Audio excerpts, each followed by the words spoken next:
ओम शांति। आज बाप समान विश्व सेवाधारी आत्माओं से सन्मुख मिलने का सौभाग्य प्राप्त हुआ है। जब आप ही बाप समान सेवाधारी वर्तमान समय बाबा जो हम सबसे चाहता है वो इच्छा बाबा की आस पूर्ण करने वाली आप महान आत्माएं निमित्त सेवाधारी आत्माएं ही हों। जो लौकिक दुनिया में परिवार में बाबा के बच्चे रहते हैं वो तो कई प्रकार की उलझनों में बातों में रहते हैं। वो आत्माएं हो सकता है कोटि में को निकले, नहीं तो बाप समान बनने वाली बाबा की आप महान आत्माएं हैं। क्योंकि बाबा के घर में रहने वाली भी तीन प्रकार की निमित्त सेवाधारी हैं। एक है समर्पित, दूसरा है सरेंडर, तीसरा है समर्पण। तो हम आप सब आत्माएं अभी स्वयं को चेक करें कि इस समय मुझ आत्मा का कौन सा पार्ट चल रहा है। एक है समर्पित। जब हम बाबा के घर में आए, ज्ञान सुना, कोर्स किया, बहनों का जीवन देखा, निस्वार्थ प्यार स्नेह मिला, बाबा के घर का भोग मिला, तो संकल्प आया जीवन यही है और बाबा के घर में रह गए, समर्पित हो गए। और जब सेंटर पर रह कर के सेंटर की सेवा शुरू की, सेवा से जो आत्मा को सुख मिला, जो वहाँ का सुंदर वायुमंडल मिला, वाइब्रेशंस मिला, योग के द्वारा बाबा से शक्तियों की प्राप्तियों की अनुभूति हुई, तो फिर सरेंडर हो गए। सरेंडर अर्थात हम सबको बाबा के घर का आइडेंटिटी कार्ड मिल गया, समर्पण का कार्ड मिल गया। समर्पण माना ही राजघराने में आना, लेकिन इसके बाद सरेंडर होने के बाद फिर आता है समर्पण का नंबर। सेंटर पर रहते हुए सरेंडर हो जाने के बाद फिर तीसरी स्टेज आती है समर्पण की।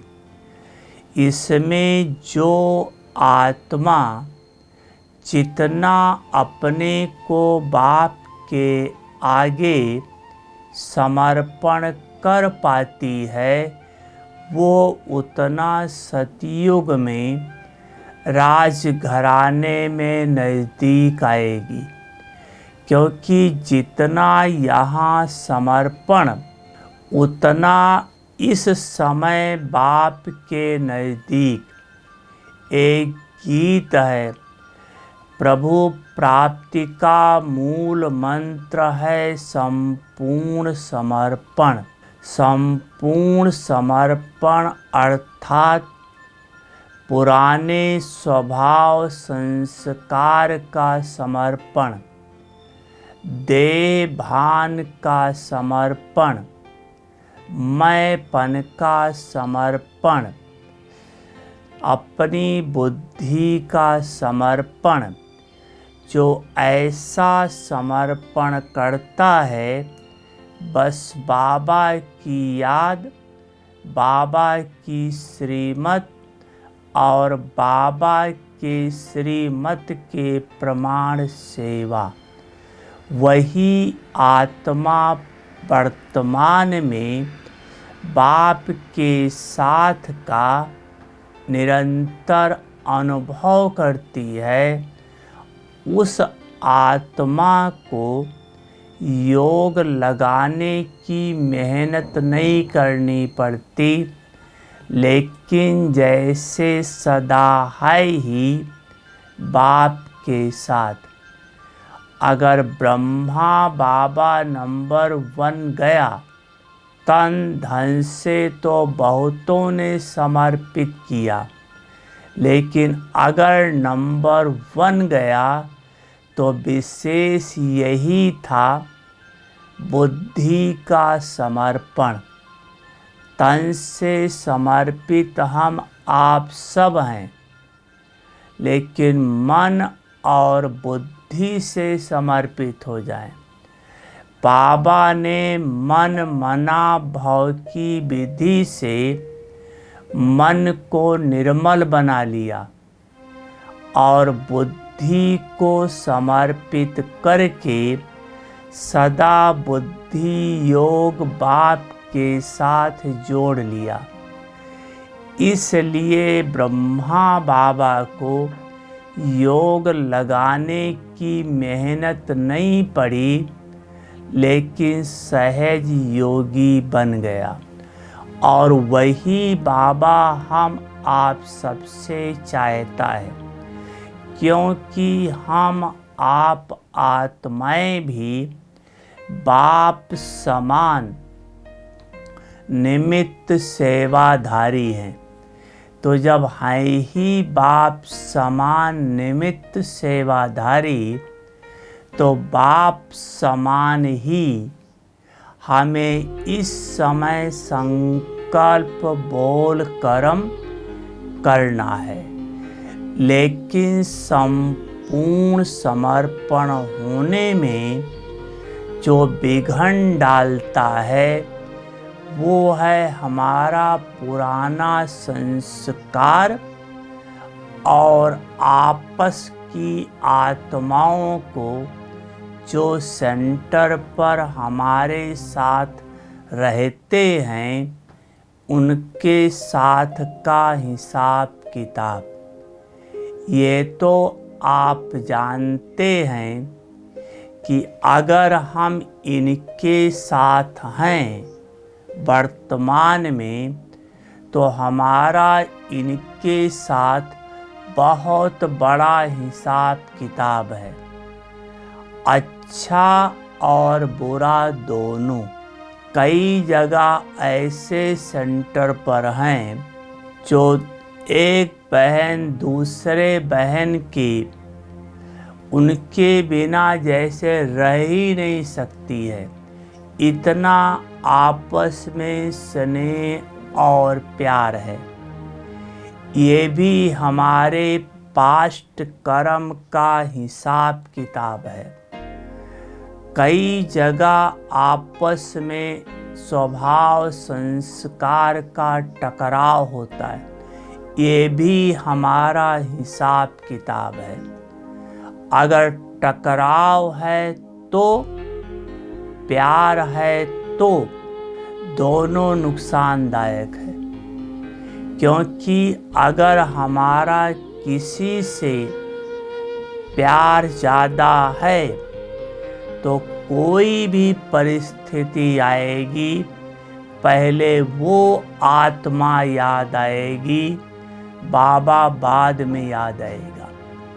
अगर वो आत्मा याद आई, तो जिसको याद आई है, वो बाप समान बन ही नहीं सकती। तो किसी से प्यार है, ये भी हमारा हिसाब किताब है। हमें अब वो भी ख़त्म करना है। जैसे टकराव का हिसाब किताब है, वैसे प्यार का भी हिसाब किताब है। हाँ, अगर हमें प्यार से रहना है तो रूहानी प्यार से, और जिसका रूहानी प्यार होगा उसका सबके साथ होगा। एक ही संकल्प होगा कि ये सब आत्माएं बाप के ऊपर न्यौछावर होने वाली, शिव के ऊपर समर्पण होने वाली, सब बाप की निमित्त राइट हैंड आत्माएं, बाप समान आत्माएं। इस भावना से स्नेह होगा तो स्नेह भी हमारा, वो भी खाता खत्म करना है और टकराव का भी खाता खत्म करना है। टकराव होता ही है हिसाब किताब के कारण। आपकी गलती है या नहीं है, लेकिन गलती आपकी दी जाती है, ये हमारा हिसाब किताब है। ऐसे समय पर हमें क्या करना चाहिए? जबकि हमारी गलती नहीं है लेकिन गलती दी जाती है, तो हम आपको अपना अनुभव सुनाते हैं कि हम मधुबन में थे। एक बार हमारी रिपोर्ट हुई दीदी मनमोहिनी के पास। जो पुराने हैं दीदी मनमोहिनी को जानते हैं, उनको बहुत लाभफुल माना जाता था। किसी की रिपोर्ट उनके पास जाए तो बहुत डर जाता था। तो दीदी के पास मेरी रिपोर्ट हुई, दीदी ने बुलाया और मुझसे पूछा, तुमने गलती की है? मैंने कहा नहीं दीदी। तो दीदी के निर्णय देने का ढंग बड़ा निराला था। आजकल शायद कोई करता हो। तो दीदी ने कहा, अच्छा जाओ तुम बाबा के कमरे में, बाबा से पूछो, क्योंकि बाबा तो जानी जाननहार है। वहाँ जाएंगे तो बाबा के सामने तो कोई झूठ बोल नहीं सकता है। तो बाबा के कमरे में गए, 5 मिनट वहाँ रहे।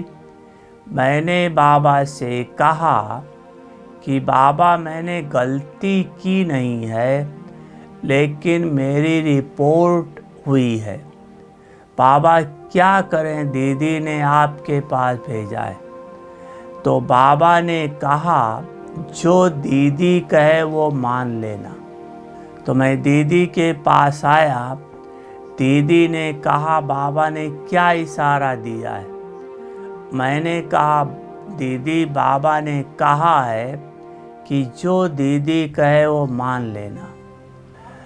तो दीदी ने कहा, मैं मानती हूँ तुम्हारी गलती नहीं है, लेकिन वर्तमान में जो वायुमंडल है वो तुम्हारे खिलाफ है।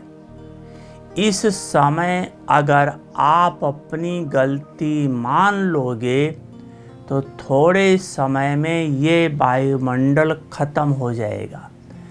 अगर तुमने अपनी गलती नहीं मानी तो ये वायुमंडल बना ही रहेगा। आपको सब उसी दृष्टि से देखते रहेंगे। भगवान का घर है, सत्य का सूरज कभी छिप नहीं सकता। सत्य सत्य है, स्वयं सिद्ध हो जाएगा। मैंने वैसे ही मान लिया और सचमुच थोड़े दिन के बाद सत्य सिद्ध हो गया। तो कहने का भाव है हमारी गलती नहीं है, लेकिन अगर निमित्त बड़े कहते हैं तो गलती मानकर स्वीकार कर लेना। ये है वायुमंडल को पावरफुल बनाने की, बाबा के श्रीमत के पालना की, बाबा के दिल पर चढ़ने की और बाप के साथ साथ ब्रह्मा बाप के साथ साथ राजघराने में आने की। एक बार मेरी रिपोर्ट प्रकाशमणि दादी के पास हुई और वो रिपोर्ट थोड़ी सीरियस थी। तो दादी ने मुझे बुलाया और बोला ऐसी ऐसी तुम्हारी रिपोर्ट आई है। मैंने कहा दादी ऐसा कुछ है नहीं। दादी ने कहा नहीं तुम्हारी रिपोर्ट है। मैं थोड़ा दिन हुआ था मधुबन में आए हुए, अब किससे अपनी बात कहूँ। तो उस समय अव्यक्त बाप दादा से कोई भी बात पूछना सहज था। कभी चले जाओ अव्यक्त बाबा से मिल लो। तो मैंने बाबा से जा कर के कहा बाबा ऐसी ऐसी मेरी रिपोर्ट हुई है, बड़े निमित्त आत्माओं के पास तक मेरी रिपोर्ट पहुंची है, उनकी नज़रों में मैं कितना गिर गया हूँ, बाबा क्या करे। तो बाबा ने एक बड़ी रहस्य बात बताई थी कि बच्चे हर आत्मा का अपना अपना हिसाब किताब है, हर एक को अपना अपना हिसाब किताब चुकतू करना ही है। इसलिए आप मधुबन में रह कर के और किसी को नहीं देखो। अगर आगे बढ़ना चाहते हो तो एक बाप को देखो और बाप के श्रीमत पर चलते रहो। बच्चे आगे बढ़ जाओगे, क्योंकि हिसाब किताब सबके साथ है। इसलिए सेंटर पर रहना ये तो बहुत बड़े भाग्य की बात है, लेकिन हिसाब किताब को इतना सहज रूप से चुकतू करो कि बाबा देख रहा है। मेरा अंतिम फैसला तो बाबा के पास होना है, तो बाबा सर्टिफिकेट दे रहा है, तो मुझे किसी आत्मा की सर्टिफिकेट नहीं चाहिए। ऐसे बाबा और बाबा के श्रीमत को लेकर चलते रहो तो आप दिन प्रतिदिन आगे बढ़ते जाएंगे और अपनी उन्नति होती जाएगी। धीरे धीरे बाप समान की स्थिति आती जाएगी। ऐसे सेंटर पर रहकर चलने वाली आत्माएं जिसको बाबा, बाबा की श्रीमत और बाबा के श्रीमत प्रमाण सेवा, ऐसी आत्माएं इस समय बाप समान की स्थिति में सहज सेवा कर सकती है, क्योंकि टीचर्स बहनों का योग साधारण योग नहीं होना चाहिए। जैसे स्टूडेंट करते हैं ऐसा टीचर नहीं कर सकती है। स्टूडेंट के सामने तो कई समस्याएं हैं, आपके सामने कोई समस्या नहीं, ओनली पुराने संस्कार हैं, बाकी कोई समस्या नहीं है। सब कुछ बाबा का है, बाबा का वायदा है अंत तक दाल रोटी खिलाते रहेंगे और खिला रहा है। और प्रेजेंट में भी देख रहे हो, जो बाबा के निमित्त बच्चे हैं, सेंटर पर हैं, उनको बाबा अपने दिल की डब्बी में छिपा करके रखा हुआ है। इतना सहज रखा हुआ है, दुनिया में त्राही त्राही है, और बाबा सहज रीति से हमारी पालना कर रहा है। योग से आत्मा बाप के साथ सेवा करते हुए, संबंधों का सुख लेते हुए मौज मना रही है। और सेवा के द्वारा, कर्मणा सेवा के द्वारा शरीर का सारा हिसाब किताब खत्म होता जा रहा है। शरीर भी निरोगी बनता जा रहा है। हमें याद है, एक बार हम मधुबन में बना रहे थे सब्जी। तो पहले लकड़ी पर खाना बनता था, तो सब्जी पकने की स्थिति में थी, तो बहुत अटेंशन दे करके खुरपा चलाना पड़ रहा था। बड़ी कढ़ाई थी। जानकी दादी आकर के पीछे खड़ी हो गई, हमको पता नहीं पड़ा। हम खुरपा चलाते रहे और शायद कितनी देर खड़ी रही मुझे पता नहीं, लेकिन जब सब्जी पक गई, कढ़ाई को नीचे उतारा, तो पीछे देखा जानकी दादी खड़ी है। मैंने कहा, दादी मैं तो आपको देखा नहीं सारी। तो दादी ने कहा, नहीं, तुम कर्मणा सेवा कर रहा था और मैं इसमें बल भर रही थी। तो मैंने कहा, बाबा दादी इस समय मेरी स्थिति ऐसी थी, ना तो बाबा याद था, ना और कुछ भी नहीं याद था, सिर्फ सेवा ही याद थी। फुल अटेंशन इसी पर था। दादी ये किस खाते में जाएगा? तो दादी ने कहा कि बाबा की याद होती तो सोने में सुहागा था। बाकी ये जो हाथ और शरीर सेवा कर रहा है, इसी के रिटर्न में आपको सतयुग में सोने का शरीर मिलेगा, काया कल्पत्रु मिलेगी। अगर इसी शरीर से आपने पाप किया है, उसका 100 गुना सेवा कर दो, ऑटोमेटिक वो पाप खत्म हो जाएगा। इसलिए इस शरीर के द्वारा सेवा करना अहो सौभाग्य है।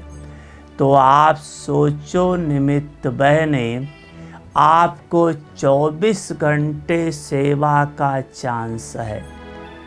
जो भी सेवा करो, झाड़ू पोंछा, बर्तन, कोर्स, क्लास, योग, जो भी करो, आपकी प्रतिपल कमाई है। तो शरीर के द्वारा भी कमाई, आत्मा के द्वारा भी कमाई, ऐसा सुंदर चांस बाबा ने हम आपको दिया है।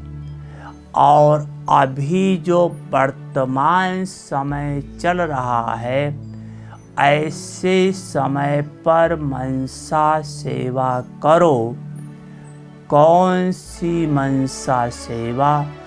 ऐसे तो सभी स्टूडेंट विश्व में लाइट माइट फैला रहे हैं, प्रकृति को भी दे रहे हैं।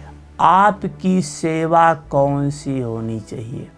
जो मम्मा विशेष करती थी, आपकी सेवा होनी चाहिए कि जो आत्माएं कमज़ोर हैं, चाहे सेंटर पर सेवा साथी हैं, चाहे स्टूडेंट हैं, जो आत्माएं मानसिक रीति से कमज़ोर हैं, जिनका स्वभाव संस्कार अभी कड़ा है, जो अभी चाहते हैं करना कर नहीं पा रहे हैं, ऐसी कमज़ोर आत्मा को अमृत बेले योग के समय बाबा के सामने इमर्ज करके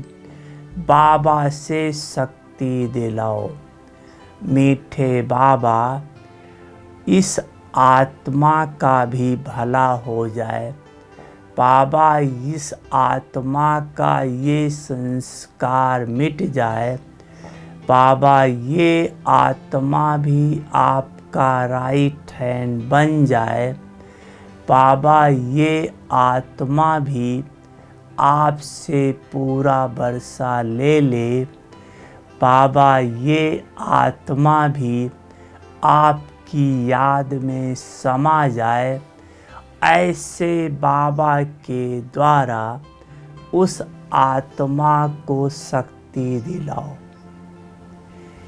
ये सेवा बहुत बड़ी सेवा है। जब पहले रहते थे शुरू में, तो किसी की कमी कमजोरी मम्मा देखती थी, क्योंकि शाम को कचहरी रोज़ होती थी। उसका कचहरी मम्मा ही करती थी, तो देखती थी मम्मा इसके संस्कार हैं, तो सुबह उन रूहों की सेवा करती थी। कोई शारीरिक बहुत कमज़ोर है, कष्ट है, उसको भी बाबा से शक्ति दिलाओ। ये सेवा थोड़ी देर अवश्य करो। सेवा साथियों के साथ ये उनकी आत्मा को शक्तिशाली बनाने की सेवा आप जरूर करो। फिर विश्व की सेवा भले करो। विश्व की तो सेवा करनी ही है, लेकिन आपके साथ आपके राजघराने में यही आत्माएं आने वाली हैं। इसलिए इनकी सेवा अवश्य करो, तो आपका सेंटर का वायुमंडल पावरफुल, सब आत्माएं पावरफुल, तो सेवा तो स्वतः आपके स्वरूप के द्वारा होती रहेगी। तो जहाँ बाबा याद है, वहाँ संस्कार आ ही नहीं सकता। जैसे बाबा ने एक एग्जाम्पल दिया था कि कहते हैं यहाँ 2-4 बर्तन होता है तो हिलने से आवाज़ तो ज़रूर आती, टकराते हैं। लेकिन बाबा ने कहा था तो बात राइट है, लेकिन अगर 2 बर्तन के बीच में कोई दीवार या कोई चीज़ डाल दो तो बर्तन आपस में नहीं टकराएंगे। तो उसका सुंदर विधि है, बीच में मीठे बाबा को डाल दो, अर्थात बाबा की याद रहे कि बाबा के श्रीमत प्रमाण आज मुझे ये नहीं करना है या आज मुझे ये करना है, तो आप उस दिन उस संस्कार पर विजयी बन जाएंगे। ऐसे रोज करते करते आप विजयी बनते बनते विजयी बन जाएंगे।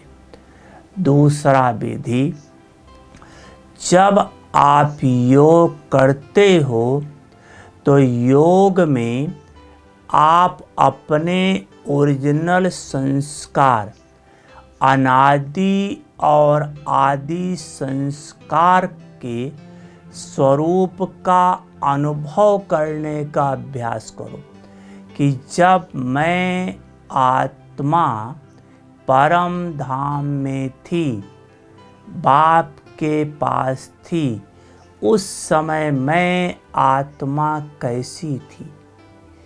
एकदम प्योर थी, शुद्ध थी, 100% प्योर थी। उस स्वरूप का अनुभव करो। और जब आदि में आई, मुझ आत्मा ने देव आत्मा का शरीर धारण किया तो एकदम सतो प्रधान थी। शरीर होते हुए भी मुझ आत्मा में कोई विकार नहीं था। शांत स्वरूप थी, प्रेम स्वरूप थी, सुख स्वरूप थी। तो योग में इसका अनुभव करें और सारे दिन कर्म क्षेत्र पर अपने अनादि आदि संस्कारों को बार बार स्मृति में लाएं। तीसरी बात, सारे दिन में जब भी आप चलते फिरते, कर्म करते, उठते बैठते, या तो बाबा की याद, अनादि आदि संस्कारों की स्मृति, और या तो किसी न किसी सोमान में स्वयं को स्थित रखो कि मैं मास्टर सर्वशक्तिवान हूँ, या मास्टर विधाता हूँ, या मास्टर शांतिदाता हूँ, मास्टर पवित्रता का सागर हूँ। किसी न किसी सोमान में स्थित रखो तो सोमान संकल्प, दृष्टि, वृत्ति, कृति सब चेंज कर देगा।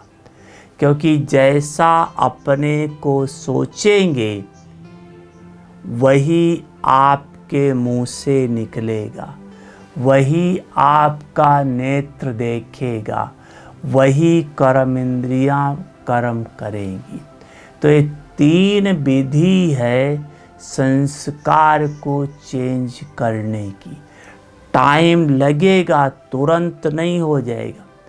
सिर्फ योग करते हैं, थोड़े समय शक्ति मिलती है, फिर योग पूरा हुआ, कर्म क्षेत्र पर आते हैं, योग खत्म हो गया, साकारी देहधारी बन जाते हैं, तो पुराने संस्कार फिर हावी हो जाते हैं, हम वैसे का वैसे हो जाते हैं। इसलिए योग में वो अनुभव करना और योग के बाद इस स्मृति को कायम रखना, तो संस्कार चेंज हो जाएंगे। ठीक है? अच्छा, ओम शांति।